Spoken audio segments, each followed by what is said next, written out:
An Abuja-based human rights lawyer, Pelumi Olajengbesi, has given anti-graft agency a 7 days notice to summon presidential aspirants of the All Progressives Congress who are serving ministers. The lawyer says the Economic and Financial Crimes Commission, as well as the Independent Corrupt Practices and Other Related Offences Commission, must summon the ministers and other government officials who pick up bogus APC 2023 nomination forms to explain the source of funding, as their salaries for 4 years combined cannot afford such exorbitant fees charged by the ruling party. Olajengbesi claims that the APC is promoting the same corruption that is claiming to be fighting with the outrageous cost of nomination and expression of interest forms. He warns the EFCC and the ICPC that failure to summon the APC aspirants and serving government officials after 7 days would attract a lawsuit. And to discuss the exorbitant fees for the purchase of nomination forms, the outrageous number of presidential aspirants and its implications on the 2023 general elections, we're now being joined from our Lagos studios by Oscar Ossai. He is a political analyst. Well, Oscar, thank you so much for being here. And let's have this conversation tonight about the 100 million naira and looking at this lawsuit, but not in the terms of, the threats there. Let's look at the fact that he's saying that this is actually promoting corruption, that the ruling APC says it is fighting, which is one of its pillars of government. I want to get your reaction really to the 100 million naira the ruling party has placed for anyone who wants to be Nigeria's next president, at least flag bearer of the party. Well, good evening, Amaka. So good to be here. I'd like to say that this 100 million naira nomination form fee is unusual. It narrows the political space. It makes it difficult for people who are not politicians or people in high governmental offices to be able and willing to participate in the political process. I've listened to both sides. I've listened to the PDP people. I've listened to the APC people. But I'm speaking as a Nigerian on the street. The political process space needs to be expanded. More people should be made to get involved. The 100 million naira is unexplainable. It's unacceptable to the large majority of Nigerian people that hear about it. It is unfair. Now, I'd like to point out that, yes, the political parties have power or whatever they use to control their members. But the political parties are products of a system. One of the flaws of bureaucracy as a system of government is that bureaucracy comes out of the society. And therefore, whatever decision those in power make should take into cognizance the feelings and the aspirations of the people in the wider society. What percentage of the Nigerian population make up either APC or PDP? How can you impose a fee of 100 million naira to Nigerians, a lot of whom I deal with on a daily basis, and they've not done any business in the last 2-3 years? Where will they get such monies from? Are we then saying that politics should remain in the hands of only politicians and people in government? That's what this implies.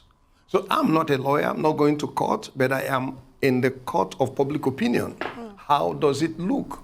Now, there is also another very critical factor, and that is that we must always remember that the way we are going to make the people become less interested in the political process, thereby narrowing the space. That's what I want to point out on this. Right.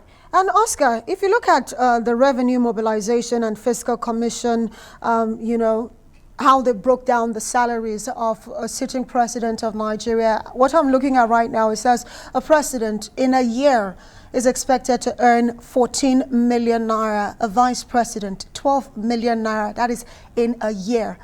For a ruling party who has placed 100 million naira for anyone who wants to be its flag bearer, the reason they're giving, they said they want to separate the men from the boys and only serious contenders should come forward. Let's put that side by side, the realities of the Nigerian economy and the ordinary Nigerian. That's correct. That's correct. That's the point I am making. That is exactly the issue. How much is the salary of the President of the Federal Republic? You have mentioned it there. Now, how many ministers are running for this singular office of the President?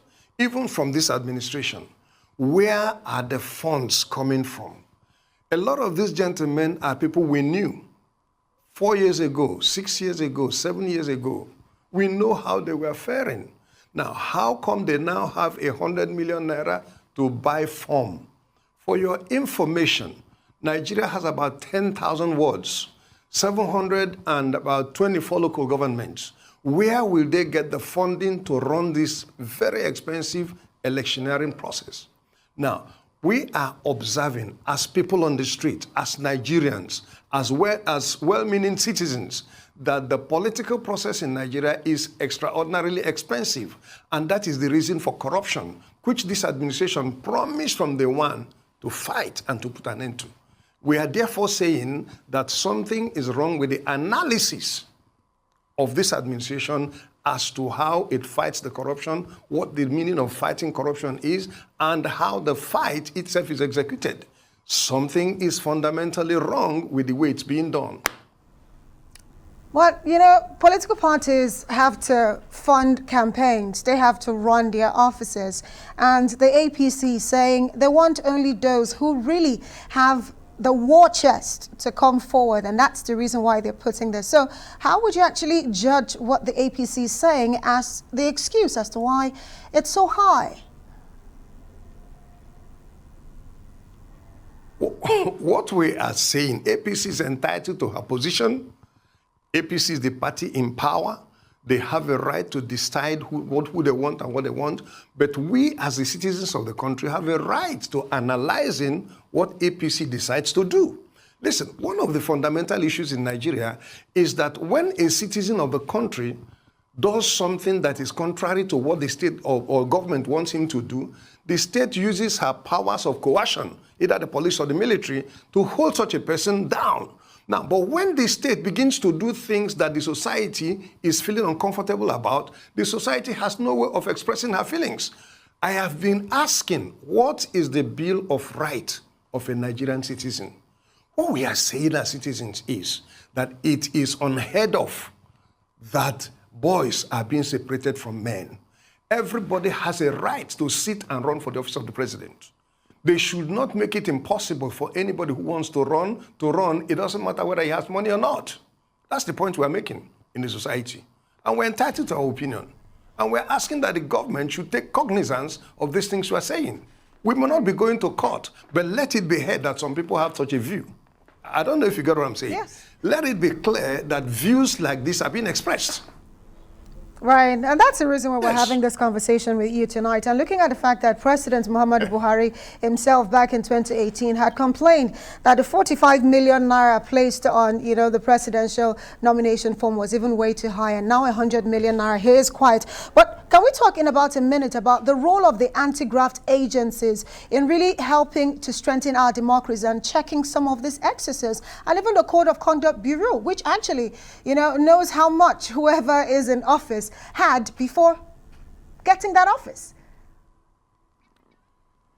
The gospel truth is that the anti-graft agencies of the Federal Republic of Nigeria are not doing much in their fight against corruption. The truth is, if they are determined to fight corruption in its true sense, these agencies know what to do. For instance, is it not possible for some of these agencies to have what we call property audit? Who owns what? Where? How? When? How did it happen? So that we can know of a truth that this nation has become a nation where somebody, when you are exhibiting your level of comfort, you are sensitive that somebody is looking at you. These are fundamentals that every nation that is serious-minded should be have been taken into cognizance. A situation where somebody who was A nobody 3 years, 4 years down the line, he enters into government and he suddenly begins to behave like a billionaire. We should be able to question such things. The anti-graft agencies do not seem to be interested in doing its work completely and thoroughly. Well, good place to say thank you so much, Oscar Ossai, a political analyst. Thank you so much for joining us tonight on the program.